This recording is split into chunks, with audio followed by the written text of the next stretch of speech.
Morning, everybody. Have a little jive there with the intro song. How are we all doing? Sam here, United People's TV. We're here to talk about Anthony Martial this morning. We're here to talk about Hannibal. We're here to talk about Joe Hugill signing a new contract. What's going on in the transfer market? Not much is the answer to that. And it's not just with Manchester United either, by the way. There's been a bit of a stagnation so far in the January transfer window. It's not really been busy for any team. I'm going to run through all the latest United news, as I always do. It is full beanie indoors weather today. Man, I hate winter. I hate winter so much. How does, honestly, anybody who lives in a cold climate, how do you do it? How do you do it? Anybody in Britain is just miserable for like 3 months of the year, every year. Snow's fun for a day until it's ice and it's terrible, but it's being cold. Anyway, you know the drill throughout the show. I'm going to answer as many of your questions and comments as I possibly can. So make sure you interact. Make sure you leave all your comments, all that jazz. All right. Let's see who's down here from the member community. All right. As always, we've got William. Good morning to you. Anthony. Good morning to you. Off key. Teresa. We've got Shubi, Josh, Carl, Gren. We've got Gaminde. We've got Saeed, Matt. We've got Sam. Great name. In fact, probably the best name. Not probably the best name. Is the best name. Charlie and Kev. Who's on Facebook? We've got Debbie. Good morning to you. We've got Mark Barrett. We've got Simroy Charlton. We have, I always try and spot new names. Kieran Robinson, Maurice Kelly. And we've got Siraj and Siddiq and Man Santos. Good morning to all of you. Oh, man, look at that. Hey, I say it every day. It is consistently incredible how wicked all of you are as a community. Shax, you just gifted 5 memberships. Let's get a little gong tickle out. And I also want to say something. I'll say thank you, by the way. Yesterday in the show, I kind of feel like I went on a bit of on a monologue. Is that Dan Ashworth video and my desire to, in this year, to break the wheel of United content on YouTube, because currently, as much as I love it, I think there's a massive focus on quick wins. Look, live shows I love what we do here, what we do as a community, but I think there is a place for high quality United content, and that's what I'm trying to do this year. And it's not going to be easy, but you as a community, the response to the first few that I've done have been really, really good. And I know that it's the right thing to do. So Shax, you gifting memberships is not only helping the community, but it's helping me invest into United People's TV and trying to make this year the year of real high quality content, because I think you all deserve a bit more of it. Anyway, let's go into the news today. And the January transfer window, I kind of even held back on doing a January transfer window prediction. I had it all planned out at the start, and then it was obviously New Year. It was New Year. And then they had the takeover. So there were videos that I felt had a bigger priority than the January transfer window predictions. And then I kind of never really found a place for it. And I don't really think we missed out on much. Like, if we take a look at this graph here, right? It's from the Telegraph. And this is showing the activity that there has been so far in the January transfer window. 2024 is the red line on the x-axis, and on the y-axis up here. Well, not really y-axis. It's just a line graph. It's not a line graph. Scatter graph. I can't remember the name of the graph. Anyway, it's a graph. Who cares? The red line is this year. The black line is last year, and there's been nothing. It's not just Manchester United who are sitting having a quiet January transfer window. Of course, that I don't think now includes Timo Werner, who's gone to Spurs, and Dragusin, who apparently, by the way, is going to be in the squad for the game of the weekend. He's going to be eligible. So there's not really been much movement, if I'm honest. I'm still hopeful that United will bring in an attacker on loan by the end of the window.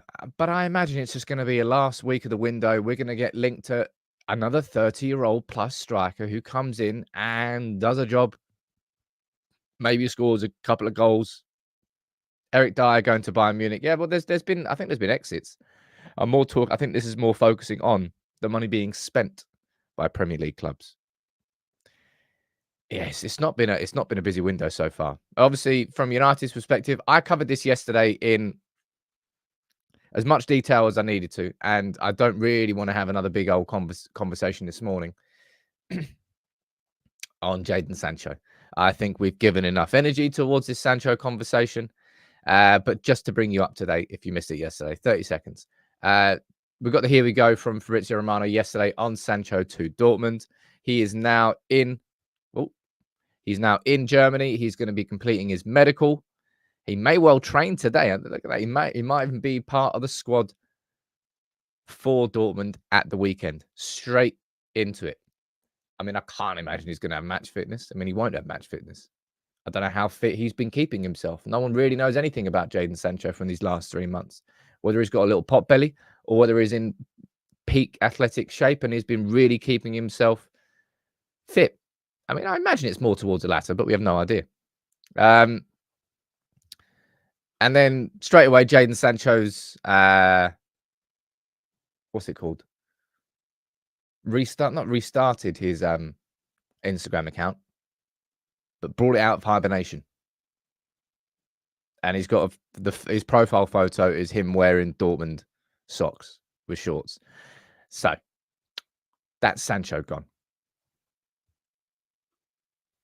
I'm glad that he's not at the club anymore because of the fallout, because of the tension between him and Erik ten Hag. His presence was not helping our club. I also hope that he absolutely smashes it at Dortmund, nails it, wallops it, because then it's good for him. But more importantly, it's good for Manchester United. Means that he'll regain value. Means that we can either sell him in the summer or if, I don't know, as I said, I can't guarantee that Ten Hag's going to be our manager between now and the end of the year. I think it's up to Ten Hag to really, in the second half of this season, to deliver when the players return. And and if our football massively improves and you go, oh, okay, well, there you go. There it is. That's the team we saw last year, but slightly better. But it's up to Erik ten Hag to deliver that. Hence why United aren't including the buy option in the deal, which I think is a smart thing to do. We're not going to miss Jadon Sancho in any way, shape, or form. But as I said, try not to get too wound up and annoyed, right? If he comes in and starts getting some goals and getting assists in Dortmund, because you know what football Twitter is going to be like. It's going to wind people up. But don't fall for it, because Sancho leaving is definitely the right thing for Manchester United right now. Now, something that will get you wound up.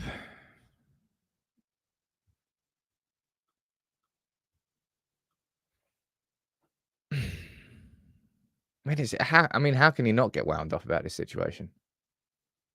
I think Martial has been at Manchester United now. Is it 8 years? I think it's 8 years. Now, the thing I would say at the beginning of this is that I don't blame Martial for the contract he was given, right?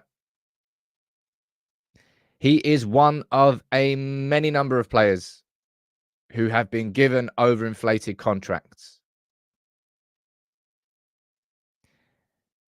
I think Marcus Rashford at 300 grand a week is the going rate for a top level player. But for top level wages, you need to be delivering top level. If you want to be in the top 5 to 10%, probably 5% of earners in the Premier League, then you got to play like it. You have to know that the expectations on your shoulders are going to be that much more from both your club and the fans. And Martial, I think he was given like 250 grand a week, something like that. I mean, sod knows. But the Athletic are reporting this yesterday, that he has rejected multiple approaches to leave Manchester United and is set to remain at the club until the summer. Let's read through the article here, all right? A little bit far on the Zoom. Let's go full screen. Manchester United forward Anthony Martial has rejected approaches from Marseille, Fenerbahce, and Saudi pro leagues and intends to remain at the club until the summer. Martial's out of contract at the end of June, meaning that from January the 1st, he has been able to speak to foreign clubs about a pre-contract agreement. United say they have not been approached by any clubs regarding a move for him. So, that means that Martial's been approached directly. Martial and his agent have been... I always find that weird. Like, that right there is the definition of how player power has increased over the last 10 to 15 years. Something like that. I don't know what the time scale is. Previously, that was tapping up. Previously, if a club got in contact with an agent before they got in contact, if a club wanted to buy a player, let's pick up the phone, ring the club. We're interested in buying Martial. All right, okay. Okay, you've got permission to speak to him and his agent. Cool. Done. Whereas nowadays, it's completely flipped. Nowadays, you can just WhatsApp the agent of the player. Club doesn't have to know a thing. And it's a big reason why Fabrizio Romano exists in the first place. The presence of Fabrizio Romano is the embodiment of how player power has changed. Ross, you're saying not in the final 6 months. It's probably going to be different. That's such a fair point. Because he is allowed to speak to other foreign clubs. I think that's, you're correct on that one. But I do mean in general. Fabrizio is saying that Martial has never been discussed as an option for Marseille. The club hasn't rejected anything as the negotiations never took place. And I think I said this to you before. Like, what club would want Martial enough that they would be willing to pay millions to get him in January rather than getting him for free in the summer? And the answer is none. I don't think. Well, I would be very surprised if there's any club in world football who is so desperate to get Martial that they would pay millions to get him a few months early. That's just kind of like that's the stock of Martial right now. People are talking about Saudis. I don't know whether Saudi have filled their sort of foreign players quota. Do you remember when the Premier League had that? I swear back in the beginning of, was it right at the start of the Premier League, you were allowed, what was it, 2 foreign players? I can't remember what the exact rules were, but right at the start of the Premier League, or was it back when it was the first division? I think it was the Premier League. You had a limit on how many foreign players you could have in your team, which of course has completely changed over time. I'm going to go down here and see what you're saying about Martial, but I checked out with Martial. I think it was the start of last season. You're all saying it was a foreign player limit of 3. It was something like that. I remember that at the beginning. But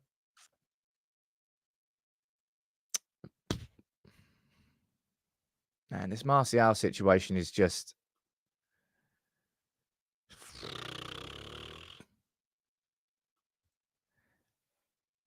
What can you say that you haven't already said before? Fenerbahce will give Martial a signing on fee in the summer. I mean, that's the glory of being a free transfer as far as a player goes. You do get a bumper signing on bonus. Of course, the rule only exists. Remember the Bosman? He was the player who forced this. No, he was a player who allowed it so the contracts expired rather than running indefinitely. Jonathan is saying, forget him. He can negotiate better terms by going for free in the summer. And this is exactly what it is, right? So Martial rejecting approaches from Marseille, Fenerbahce, and Saudi Pro Leagues, according to The Athletic. And the reason he's doing that is one of self-interest. I can't begrudge him for that. I can be annoyed about it, yeah. I can't begrudge him for it, because in that situation, would I do the same for myself? I probably would. But it's just like, oh, man, this football club, man. This football club. Loaning out Jadon Sancho and paying a third of his wages. Anthony Martial, who we cannot sell. Donny van der Beek, who we could not loan in the summer, and who we've now loaned out. And I think we might be paying part of Donny van der Beek's wages as well. I don't know if that's the truth or not. But jeez. Man, there cannot be another top-level club of the scale of Manchester United in size that has such like an abomination of contracts and player contracts.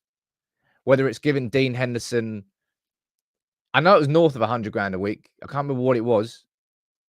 And the inflated self-centre that I will always go back to that. In fact, I'm going to pull that quote up now from Solskjaer. Actually, I won't be able to find it. But Ole Gunnar Solskjaer saying that there were players at Manchester United that thought that they were better than they were. And that is a total reflection of the wages and money that they were given. Like if I don't know, if you're at work and I don't know, say you're a newbie and all of a sudden you go in on like 75 grand, you're like, how much? You say, nah, do you say 75? Well, I'm taking that. What drive have you got? What drive have you got to get promoted? If you know that even if you step up a couple of steps on the ladder, you're not going to get a wage bump because you're already on a ridiculous amount of money. Now, you'd like to think that a lot of these players are driven by success, driven by trophies, and driven by titles. But truth be told, to them, football is a job. Football is what they wake up, leave the house for, go there, come back. How was your day at work? Oh. Not every footballer looks at football how we as fans look at football. We as fans look at football, want trophies, titles, success, winning. Not everybody is driven by that. And that for certain, that absolutely has to be one of the biggest things that changes under the Jim Ratcliffe and Ineos era. It really, really does.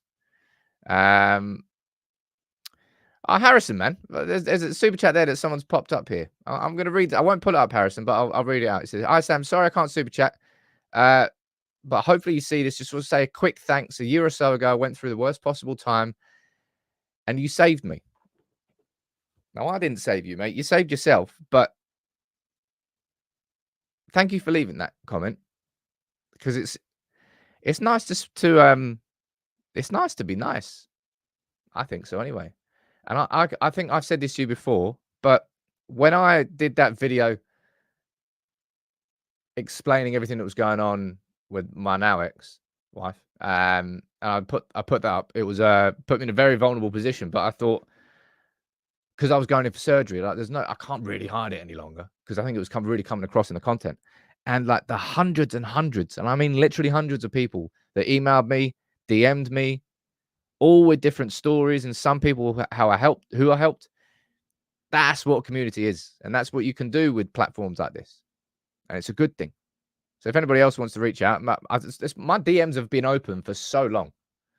People can reach out to me on email. People can reach out to DMs. Big up to everyone, man. Yeah, it's class. Love that. Random fun story, because somebody reminded me of it yesterday. I was driving once. I must have been, I don't know. Where was it? Sod knows. Let's call it like 6 months ago. I was just sitting at a set of traffic lights, just waiting, and my window was down. And this double-decker bus pulls up alongside me. I think I might have told you this story before. This double-decker bus pulls alongside me, and it just stopped. And I just heard Sam, and I was like, and then the bus driver was just, "How you doing, man? Watch all your videos." And I just sat in this double-decker bus driver's just sitting there in the other lane, just like traffic honking behind him. We're just having a little like chat for 20 seconds before he drives off. That was really funny, man. That just made me laugh. Somebody reminded me of that story yesterday. But back to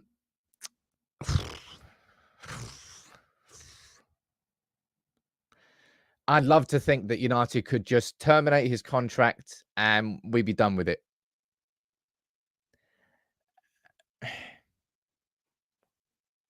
Maybe he's gonna have an impact on the second half of this season. I mean, I don't think so. I constantly am waiting for Martial to make me look like an idiot. I really, really want to do an apology video to Martial, but I'm not going to. So there's no point terminating the contract because it's going to cost us the exact same as keeping him here as a potential option between now and the end of the season. So we may as well do that because let's be honest, we're not exactly sport for choice up front. We've got Højlund who scored 1 goal in the league.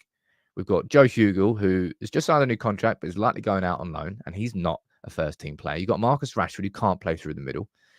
I mean, who else you got? Scott McTominay? I mean, who? But it's just I'm very much looking. I wanted the end of the. I wanted the end of the Martial conversation to be January, but it looks like it's going to be the summer. And it looks like he's going to leave on a free. Varane might leave on a free as well. I wouldn't be adverse to United keeping Varane. But as I said before, if I'm Varane in his position and I'm 30 and I'm left with probably 2 choices, because imagine Saudi Arabia clubs will come in for Varane this summer because it seems like the perfect sort of signing for them. Somebody's won the Champions League 4 times, play for Real Madrid. They'll love all of that. So I imagine they will go after Varane. So if I'm faced with 2 options, number one, leave my 300 grand a week contract and probably go on to a 400 grand plus a week contract into Saudi Arabia, live there for a couple of seasons, get my big payday at the end of it and go, you know what? Done it. Because he's completed football. Or he can go, you know what? I'm going to take probably likely a 50% pay cut at Manchester United to fight for my place in the team. It depends what's driving Varane at this point in his career. And given he's a family man and he's already won the World Cup, the Champions League 4 times and the Liga, it just strikes me that that's where Varane's going to go. And I wouldn't begrudge him for it. A lot of change is going to happen this summer. A lot of change with some big names at United. And I think it's really got to be happening. But a name that maybe we didn't think that we'd be speaking about in January. Maybe you did think we'd be speaking about him. But Hannibal. I mean, I suppose he's had a breakthrough season. But it's like he popped his head above the parapet. Was really good against Burnley. Has started in some other games as well, but then sort of kind of gone back in. And now we're seeing these reports. All right, let me run through this article here. Whoop. Sevilla are advancing in their loan bid for him. And there's some interesting info inside this article from David Ornstein. Let's run through it. All right. Sevilla are advancing towards an agreement to sign Hannibal on loan for the remainder of the season. They face competition for Everton, but it looks like Sevilla currently are leading the way. It would include an option to buy in the summer, which, if activated, would generate a sizable return on a player whose contract ends in 2025.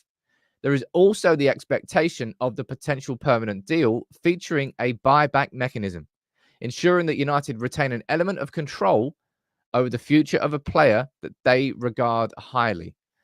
So I wanted to speak to you all about this. What's your position on it?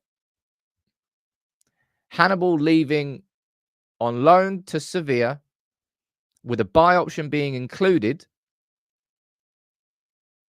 and maybe a buyback as part of that. You let me know what you think. Oh, man, look at that. Danny, you're Don. Donny. Donny Danny? Danny Donny. Don Dan. Gifting 5 memberships. I've already got the Sopranos bug yesterday. I think I'm going to have to restart. Got to make my partner Susie. I'm like, she's not seen Sopranos. I'm like, it's still like 20, 25 years on. It is the best TV series that's ever been made. I think now's the time to go back into it. Hannibal, right? Let me see what you're saying about Hannibal down here. And you're saying you think it makes sense. Hannibal has done enough to warrant regular game time, but we can't or won't offer it. You don't think we should sell?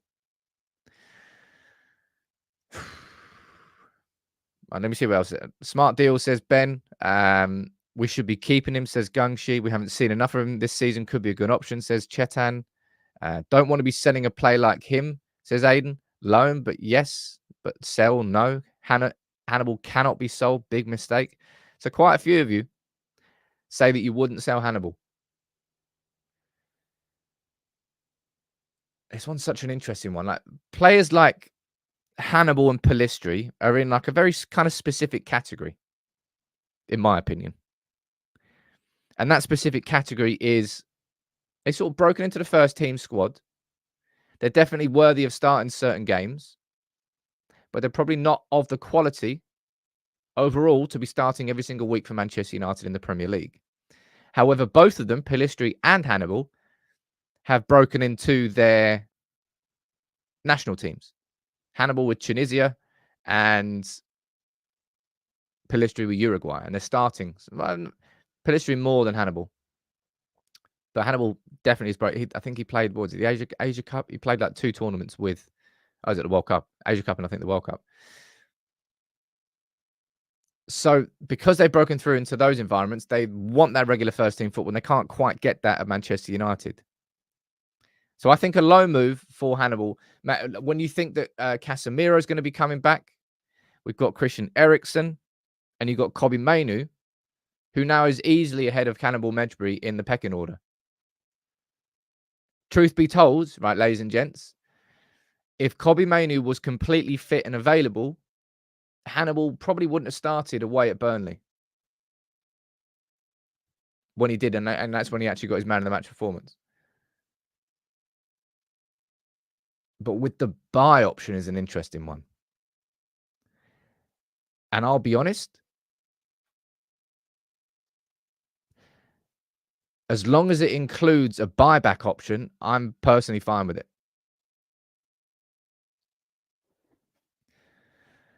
I don't know what the price would be, and that's always been my sticking point of Man United selling players. Like, why on earth are we so crap at how much money we can get?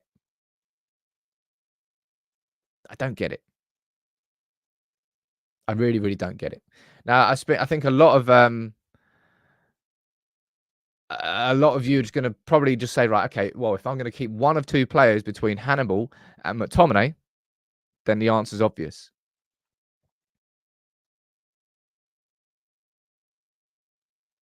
Is it obvious? I think it probably is. Where is it?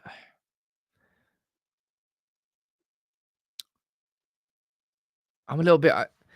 I'm not as sort of clear cut and defined in my opinion on this, on what should happen and what shouldn't happen with Hannibal. If I'm being completely honest, but as long as Manchester United included that buyback and we got a good fee for Hannibal, and we then reinvested that, then I think I'll be all right with it. Now, type it in the comments, all right?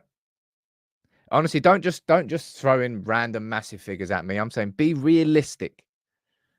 If we sell Hannibal in the summer, what fee should we be getting for him? What do you think is a genuinely realistic and fair price for Hannibal? Because if we sold him and then he went on to become an even better player and then we get a buyback, not a buy, we get a buyback, or we could have a sell-on percentage.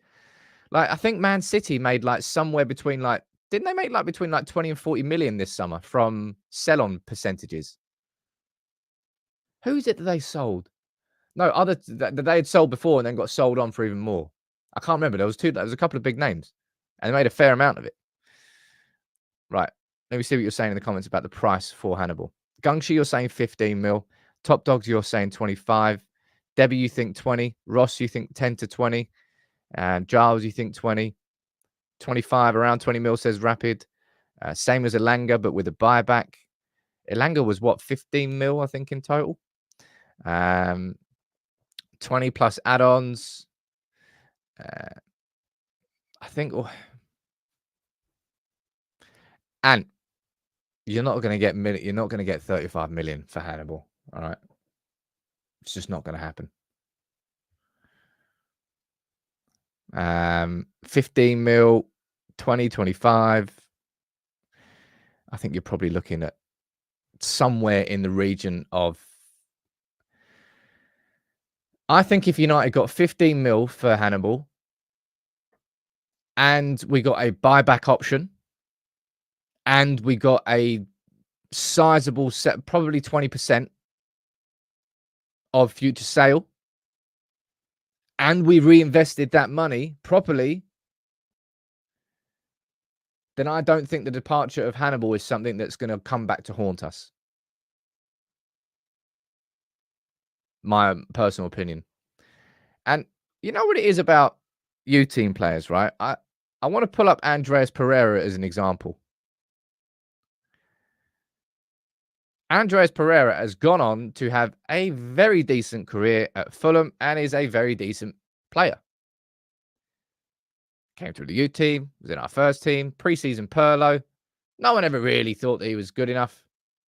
And we sold him for pittance, didn't we? I don't remember how much they sold. Was it like 6, 7 mil? Something ridiculous like that. Not every U team player who breaks through into the first team environment is good enough to be at Manchester United in the long term. And it's quite difficult having conversations with United fans to when you sort of say that, well, maybe that player there just isn't quite. If I was to put money on, like, I pulled him up as an example before, and I'll pull it up again, right? And I'll say this. I may be spectacularly wrong on this. I hold my hands up. But I want to use this as an example and a comparison, right? I would back. Right. Let me pull out this photo here. I've already mentioned his name before, and I'll mention it again, right? Hannibal, he's a talent. He was a hothead in the academy. It seems like he's maturing a fair bit, but I would back. So Dan Gore is 20 months younger. I was doing my research this morning. Dan Gore is 20 months younger than Hannibal. In my opinion, in 20 months' time, Dan Gore will be a much better all-rounded player compared to where Hannibal is at this point in his career. And if we're looking at because of because of the age of Hannibal, I think he turns 21 in 10 days' time.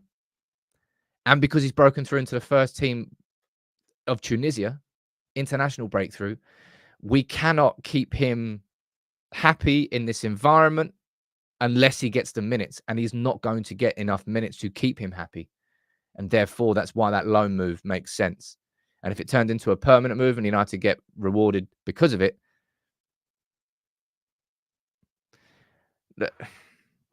and then you sort of rewind and then you think, well, Scott McTominay's still here. And then I go, well, actually, I agree with you. And then you're thinking, oh, fucking hell. I think it's more like a timing thing. But interestingly enough, I don't think this really needs to be a conversation that we kind of needed to have in January. Hannibal right now could be away at AFCON, like Tunisia are in AFCON, aren't they? I think they are. It could be away at AFCON, could come back after that, could be a sub, making appearances for the rest of the season. In the summer, then you have conversation. Does this contract run out in the summer? I don't know whether it does. Jonathan, you're saying Gore is decent, but nothing special. My personal opinion, in 20 months' time, Dan Gore will be a better overall rounded player if he stays at Manchester United than Hannibal currently is. I'm talking about trajectory. David is saying this is a joke. We let too many leave. Dude, we have so many players at this club from the academy who so many other clubs would go, well, he'd do a job. Man United's academy has produced players with more minutes than any other academy in the history of the Premier League. That don't always come from them playing for Manchester United. And look, you're saying Hannibal has a higher seed in the Gore? I personally disagree. The beauty of opinions, right? But right now, Dan, that's kind of what we are. Right now, we are a little bit spoilt for choice with the youth team. Like Iqbal and Savage being recommended to Ten Hag, and then him going, well, hold on here, but who's that lad there? Kobe who? Kobe Mainu. Boom, I'm having him instead. Iqbal goes, Savage goes. For one reason or another, Eric Ten Hag hasn't integrated Hannibal into a first team regular spot, despite when he impressed. I mean, he obviously is not the perfect all rounded package, and I think it was Galatasaray where he got that early yellow card, and he was just his temperament can be an asset, but also a hindrance if it goes the other way. What are you saying down here? I think in order to be able to spend in the summer, letting a few academy players go can be a good thing. And Chetan, you know what? That's really, really quite a good point, which I don't think we've spoken about. When it comes to FFP, and this is just all clubs that like City and Chelsea in particular have been doing this for a season or two, and it's massively bolstered their ability to actually make signings. Selling an academy player because there's no cost behind it, it goes down as like a double win on your FFP books because it can just be pure profit. You don't have to like cut it down as amortization, anything like that. Is how much you sell that player for, boom, straight onto it. So yeah, selling academy players has become all of a sudden more important to a club's financial sustainability than it ever has before. And there aren't many clubs really who, I know, so well, man, City of the amount of money that City have been selling their academy players for is ridiculous. Chelsea as well. United need to get better at that. But this crop that we've got coming through, and I only use the Gore as a comparison because if I'm looking from a positional perspective, they're quite similar. Scott McTominay, of course, falls into the same category as those, by the way, because he's a academy player. So if we were to sell him, that would be the same concept as selling Hannibal. I think Scott McTominay gets moved on in the summer. I think so anyway. But yeah, it is a way that football transfers are going, that selling academy players is like Man City sold Cole Palmer to Chelsea, a player who they like, massive prospects. I'm not saying that he was on the level of Phil Foden when he left, but he's a really, really high rated prospect.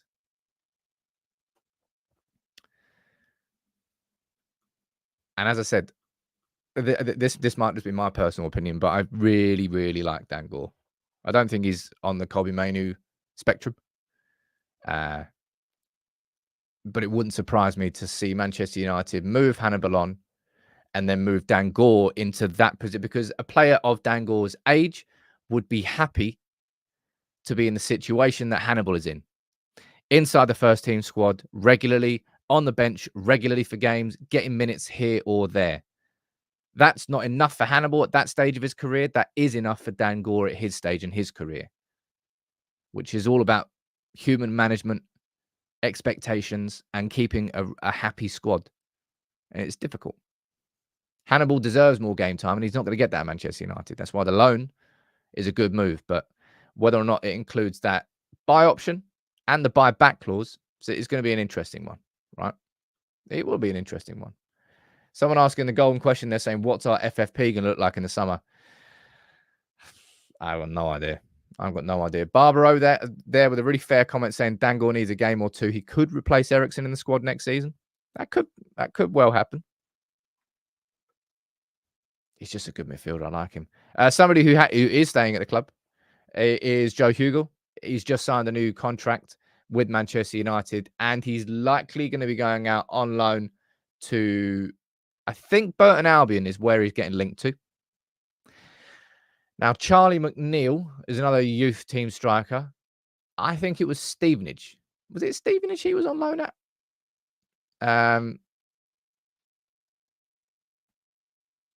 I think Stevenage. Either way, wherever he was on loan, Charlie McNeil, it's his loan got cancelled because he wasn't getting any game time, which is a risk of sending youth team players out on loan. Like Hannibal's real breakthrough really came in his loan move at Birmingham, where he nailed it. But Charlie McNeil wasn't getting any game time. That's why the loan move got cancelled. Joe Hugel is going to be going out on loan to Burton. And again, like people have been saying, Joe Hugel, bring him into the first team environment. He's obviously not ready yet. Otherwise, you would have seen he's been on the bench a couple of times. But Joe Hugel signing a new contract. And a lot of people are hoping that Isaac Hansen Aaron will do the same. Of course, the Norwegian, he's more of an attacking midfielder, somebody who's more in the mold of Bruno Fernandes, and you just don't get in this team ahead of Bruno Fernandes, really. He is probably the staple in this team. That's why I spoke about this a few times this week, haven't I? When it's a youth team player, not only do you need the talent, but you need the pathway to the first team. You need an opportunity there. You need a spot in the squad. Unfortunately for Isaac Hansen Aaron, Bruno Fernandes has been an ever-present. So that's why it's struggled for him. But look, Hugo's even been on the bench for these last few games, and he's not really last few games. He's been on the bench a few times this season, but still hasn't really. Don't know. Still hasn't really hasn't really appeared. Now, look, last 5 minutes of the show here, I want to speak about this, right? One of the lads from the social team put this out yesterday, and some people are still throwing in pelters on Twitter. Oh, it's an embarrassing tweet, this, right, and that, this, all that jazz. I don't think Rashford's played particularly incredible in these last 3 games. Was that Villa, Forest, and Wigan? I don't think he's been particularly incredible, right? However, he started to bring a return. And between now and the end of the season, right, we need these 3 to find some sort of, they need to click. They have to click. When Rashford threatens, he's a very threatening winger. And against Spurs, right, you know what Spurs are going to do on Sunday. They're going to play that high line. And there might not be a better player than Bruno Fernandes in the Premier League at finding that ball in behind. He's so good at it. He's not really been looking for Højlund that much. I think that was right at the start of the season, that was the one that I was really excited about, the partnership of Bruno and Højlund. Because Bruno's not really been looking for balls through the middle, because United haven't really been playing through the middle. Have we? We've always been sort of splitting it down to Rashford and Garnacho, sticking it wide, maybe cutting it back to the edge of the box. So the pass options from Bruno to Højlund kind of limited.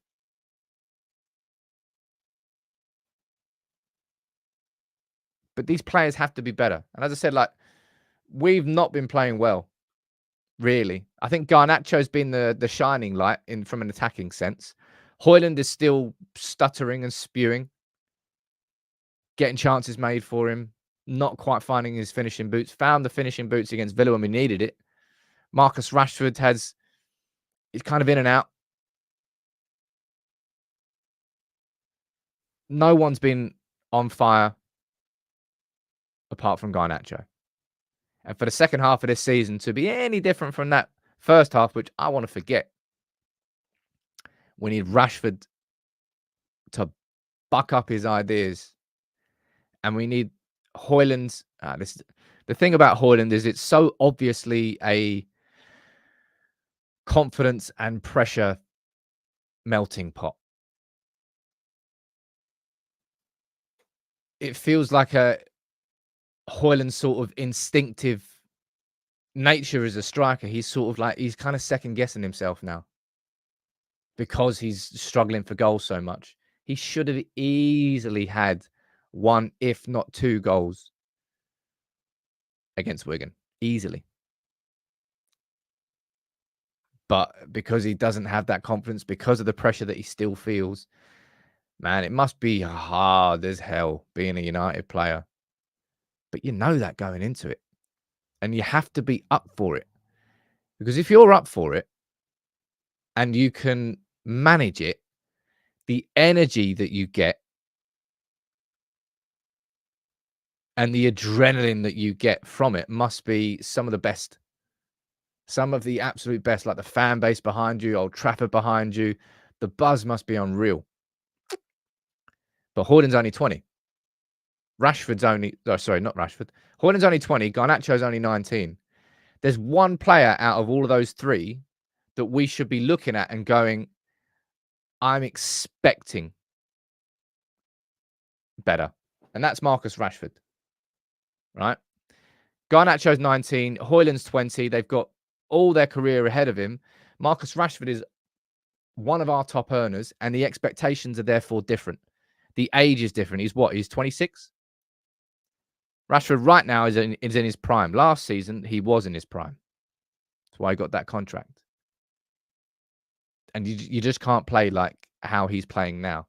So at the very least, I think even when he's not been playing massively effectively, 2 assists and a goal in the last 3 games, all right, that's fine. Even though we lost against bloody Forest. Start putting in the actual performances, Rashford, man. Was it Arsenal away at the start of the season? That was the game where he scored that banger. And I remember him I remember Rashford being Rashford in that game. But we definitely need more from him. We need more from everybody. Akash, how you doing, buddy? Thank you for the super chat. You're saying Rasmus needs someone to learn from, and it's more needed now. Benny McCarthy's even coaching him. I feel bad for him. Man, I did that. I did a tweet. I was getting excited about how much Benny McCarthy could help Rasmus Højlund, given how much he helped Rashford last season, and it's just not quite clicked yet. Pat, you're saying, would you sell Rashford in the summer if the right offer came in? Truth be told, Pat, I think it's a conversation that I think we're likely to have this summer. Honestly, I would be surprised if Mbappe didn't move to Real Madrid and PSG identified Rashford as a potential player to step into his shoes. Because, of course, PSG were in talks with him last summer. It personally wouldn't surprise me if we are in this conversation this summer. But I won't go any further than that on the speculation, because that is pure speculation. That's just my opinion of what I might think will happen, because I think Mbappe is definitely going to join Real Madrid. It's been like the football's open secret for how long? And they're going to need a replacement. It strikes me as him. Sam, why can't we buy Tony? Musa, why do you think we can't buy Tony? Do you think it might be the fact that he would cost £75 million? Because it might have. I've just got a hunch it might have something to do with that. Right? Might have something to do with that. But look, let's wrap this show up for today. There's a lot of frustration here today, I think, in the comments. Understandably so. Martial staying, that's frustrating. Quite a few of you don't feel that we should be selling Hannibal on a permanent deal. We should be loaning him and then bringing him back. And then we've just talked about our misfiring forwards. Anyway, it's been a quiet January so far in terms of incomings, and I think it will remain that. I hope we sign somebody at the end of the window. It's not going to be somebody who moves the needle that much, but it might just be another body like Igalo or Weghorst. And I hope this is the last January where we're begging around. And the only way we improve that is by improving our FFP situation, by getting rid of players. So Sancho leaving, joining Dortmund, start. Well, on loan. Anthony Martial leaving in the summer, another start. Varane maybe leaving, signing a reduced contract. Don't know. But there's plenty more where that came from. Thank you all for tuning in, as always. Make sure you drop a like on the video. Big up to all of you. Big up to Harrison and everybody who tuned in. I'll speak to you soon.